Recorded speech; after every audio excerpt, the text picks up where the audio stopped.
सर्वांना नमस्कार. रॉयल शेतकरी भाग 175वा मराठी कथा. तर यापूर्वीचे सर्व भाग प्लेलिस्टमध्ये उपलब्ध आहेत. कृपया ते पाहण्यासाठी आपल्या चॅनलला नक्की भेट द्या. तर चला, आजचा भाग खूपच इंटरेस्टिंग आणि कॉमेडी आहे, त्यामुळे भाग शेवटपर्यंत बघा. चला वळूयात कथेकडे.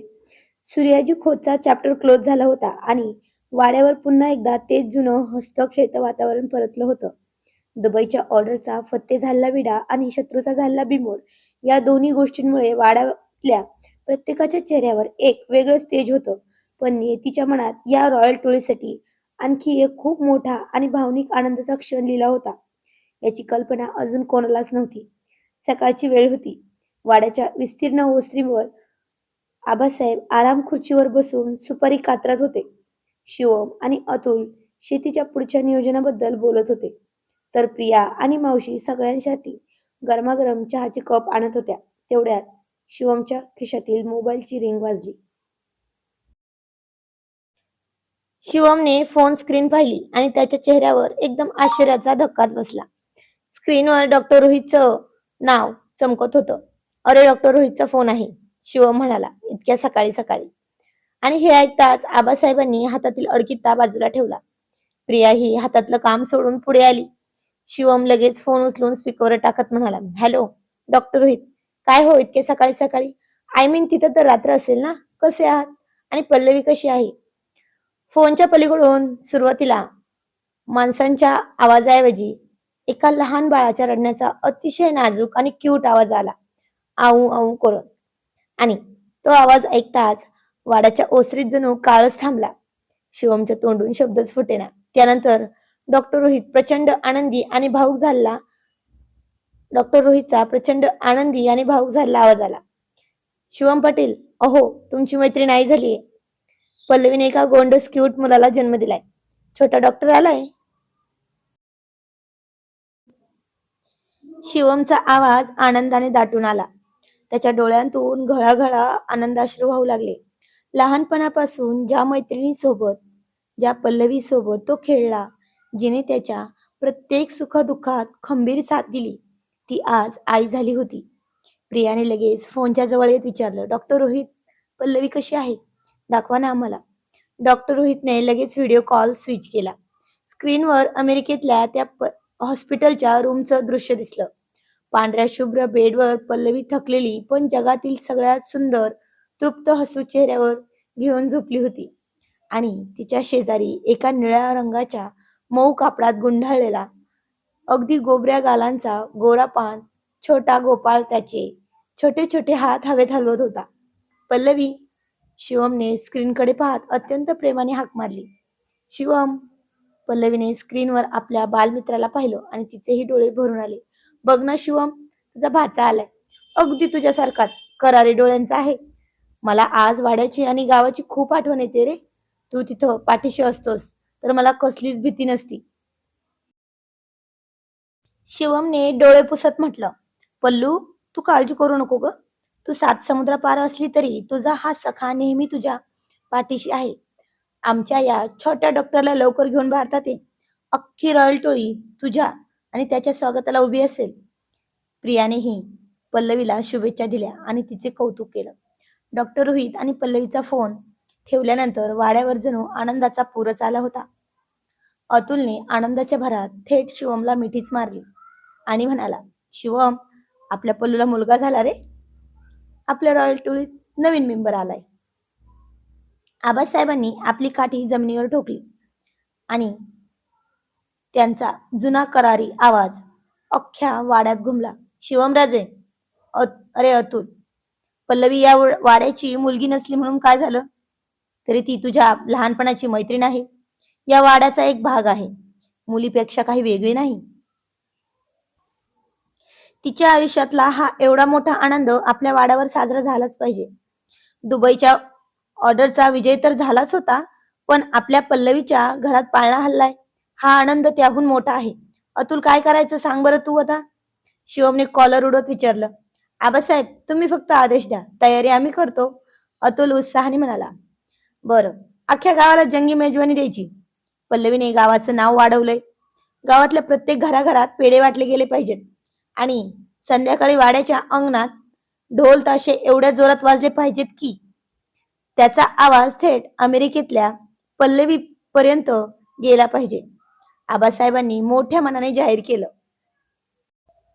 संध्याकाळ झाली आणि अख्खा वाडा दिव्यांच्या माळांनी आणि मशालींनी उजळून निघाला. वाड्याच्या मोठ्या दरवाजाबाहेर पेड्यांचे बॉक्स रिकामे होत होते. गावातला प्रत्येक माणूस शिवम आणि आबासाहेबांना या आनंदाच्या सुखासाठी शुभेच्छा देत होता. अंगणात ढोलांचे कडकडाट सुरू झाला. रॉयल टोळीचे तरुण फेटे बांधून गुलाल उधळून नाचू लागले. शिवम वाड्याच्या गच्चीवर उभा राहून हा सगळा सोहळा पाहत होता. तेवढ्यात प्रिया तिथे आली आणि तिने शिवमच्या खांद्यावर हात ठेवला. काय हो, काय विचार करताय? प्रियाने विचारलं. शिवमने प्रियाला जवळ घेतला आणि म्हणाला, प्रिया, लहानपणी मी आणि पल्लवी याच अंगणात खेळायचो. आज वेळ किती पुढे निघून गेली ना. मी ही 2 मुलांचा बाप झालो. कालपर्यंत आपण बिझनेस आणि शत्रूशी लढत होतो आणि आज पल्लवीच्या रूपाने आपल्या पुढच्या पिढीचं पहिलं पाऊल जगात आलंय. आपली ही रॉयल टोळी आता आणखी मोठी होणार. प्रियाने शिवमच्या छातीवर डोकं ठेवलं. खाली अंगणात ढोलाच्या तालावर सगळेच थिरकत होते. पण आज त्यात एक वेगळीच आपुलकी आणि वात्सल्याचा गोडवा होता. निस्वार्थ मैत्रीचं जिवंत उदाहरण होतं. तसंही वाड्यावर जुनी चालत आलेली परंपरा आज पुन्हा एकदा कुठल्याही ठिकाणी पैशाचा विचार न करता मैत्रीला महत्व देत होती. पल्लवीच्या आनंदाच्या बातमीने अख्ख्या वाड्यात चैतन्याची लाट आली होती. गाव जेवण उरकलं, पाहुणेरावळे गेले आणि रात्रीचे 10:30 वाजले. खूप दिवसांनी वाड्यावरची सगळी संकट मिटली होती आणि रॉयल टोळी मनातून प्रचंड हलकी झाली होती. अरे शिवम, अतुल, आज इतका मोठा आनंदाचा आनंद झालाय. काळजावरचा सगळा ताण उतरलाय रे. गजाभाऊ वाड्याच्या मागच्या पडवीत अंधारात कुजबुजले. तिथे अतुल, राहुल आणि टोळीचे इतर 2-3 जण आधीच गोल कडा करून बसले होते. गजाभाऊ, तुमचं बरोबर आहे. आज तर साजरीकरण झालंच पाहिजे. गजाभाऊ, जो आबासाहेबांपेक्षा जरा लहान होता, पण मुलांच्या प्रत्येक कामात तो मदत करायचा, म्हणजे तो विश्वासू घरगडी होता. गजाभाऊ, तुमचं बरोबर आहे. आज तर साजरीकरण झालंच पाहिजे, पण जरा जपून. आबासाहेबांना आणि वहिनीला सुगावं लागतं कामा नये. अतुलने हळूच काढलेली ती बाटली आणि पाण्याचे ग्लास पुढे ठेवत म्हटलं. शिवम तिथेच एका बाकावर शांत बसला होता. सुरुवातीला त्याने नकार दिला. अरे नको, आबासाहेब जागे असतील आणि प्रियाला अजिबात आवडत नाही. अरे शिवम, आजच्या दिवसापुरतं, स्वतःसाठी नाही, आपल्या भाच्याच्या नावावर एक छोटा पेक, अतुलने आग्रह केला. मित्राचा तो हट्ट आणि मनातील अतिरेकी आनंद यामुळे शिवमने होकार दिला.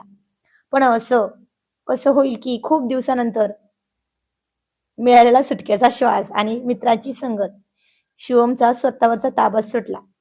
1-2 करत शिवमने जरा जास्तच घेतली.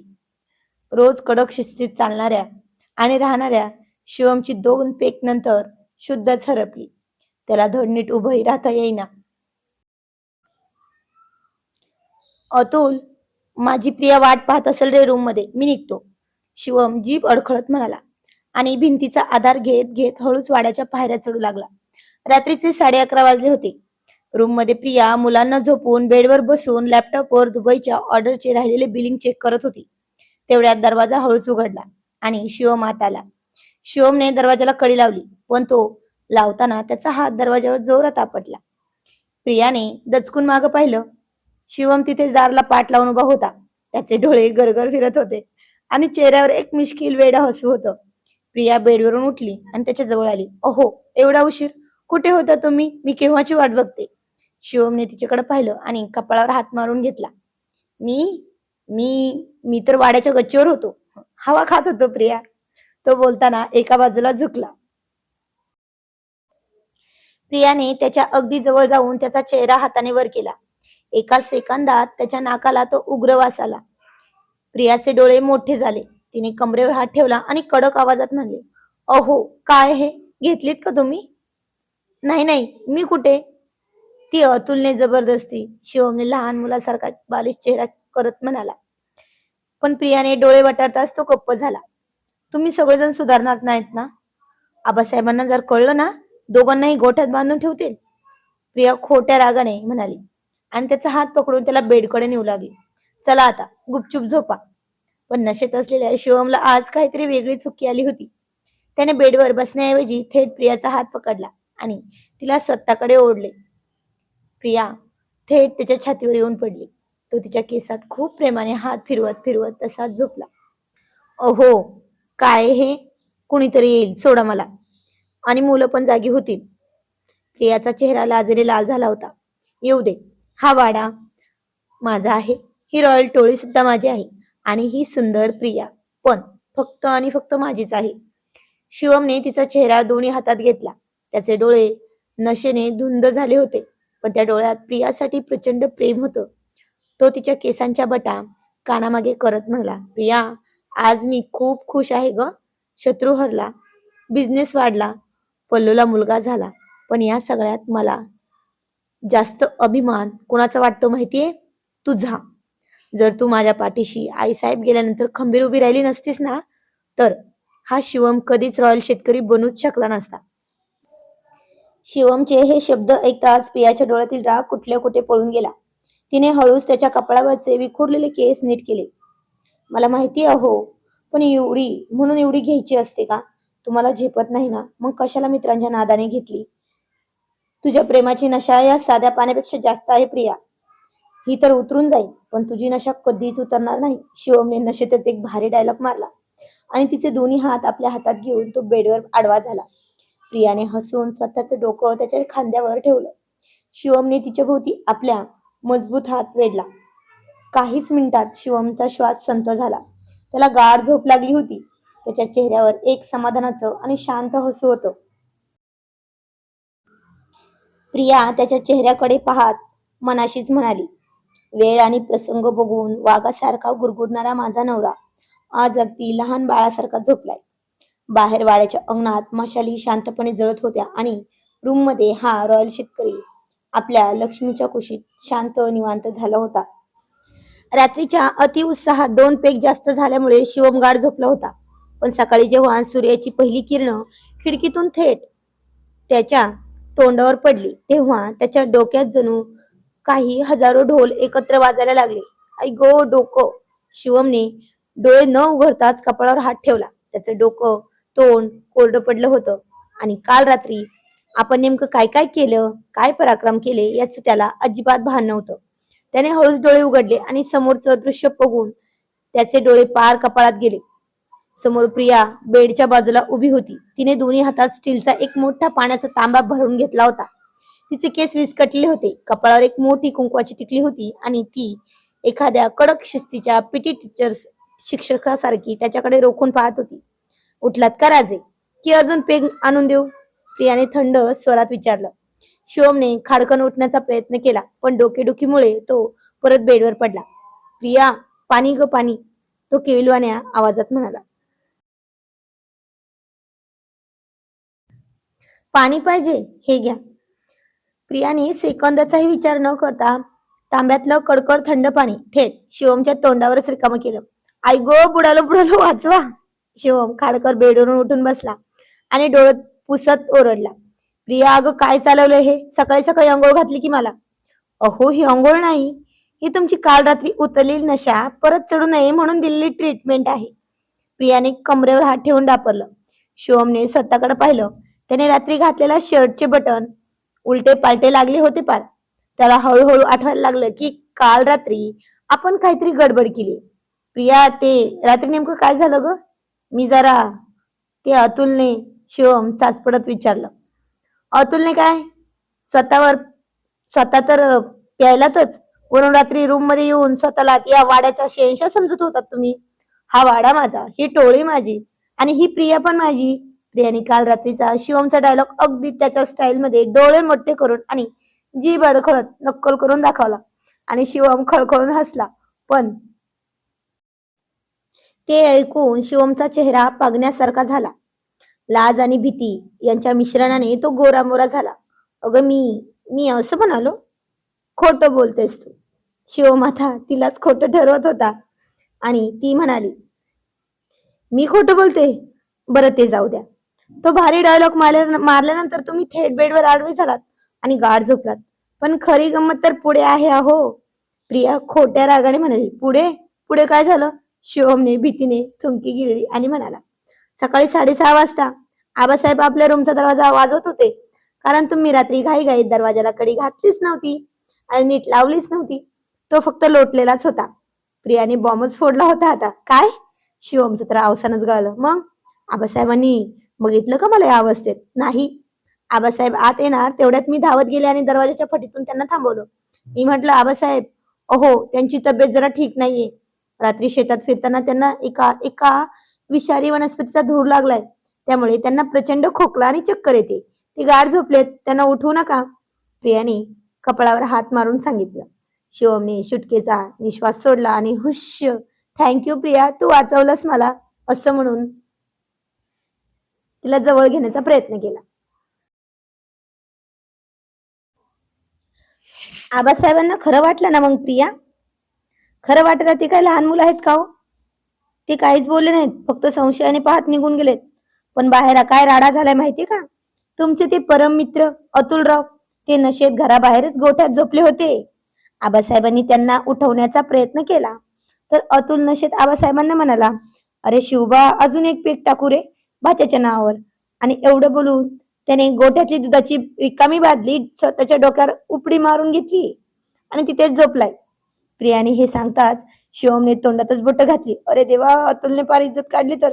आणि तुमचे ते गजाभाऊ, ते तर धुरापासून वाचायचा बहाणा करत विहिरीच्या काठावर जाऊन झोपलेत. आबासाहेब आता बाहेर वाड्यावर चहा पीत बसलेत आणि त्यांनी ती सुप्रसिद्ध काठी सुळसुळीत करत आहे त्यांची. आता तुम्ही तिघ बाहेर गेलात की तुमची पाठ आणि आबासाहेबांची काठी यांच्यात थेट संवाद होणार आहे, हे लक्षात ठेवा. प्रिया गालातल्या गालात लाजत हसतली आणि शिवम काळजीतच पडला. शिवम पटकन बेडवरून खाली उतरला आणि प्रियाचे हात पकडून गयावया करू लागला. प्रिया प्लीज ग, आजच्या दिवसापुरतं वाचव ना मला.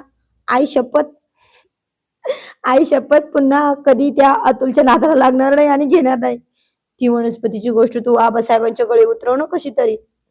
बघू आता. मी थाप मारून आले, पण आबासाहेबांना फसवणं सोपं नाही हो. चला आधी ते तोंड धुवा आणि नीट कपडे घाला. बाहेर तुमचा दरबार भरणार आहे. प्रियाने त्याला हसत हसत बाथरूम मध्ये ढकललं आणि शिवमने तिलाही आत ओढली. आणि आता आतमध्ये जरा मस्त इंटरेस्टिंग पद्धतीने बोलणं झालं. तर प्रिया म्हणायची, नाही हो, तुम्ही असं काही करणार नाही. शिवम म्हणायचा, मी तर करणार, तुला काय करायचं ते कर. तर ती त्याला जोरात धक्का देत म्हणाली, शी निर्लज्ज कुठले, सोडा मला, मुलं उठतील. आणि असं म्हणून बाहेर आली आणि पटकन आवरून खाली गेली. तर आजचा भाग कसा वाटला ते कमेंट मध्ये नक्की सांगायचं आहे.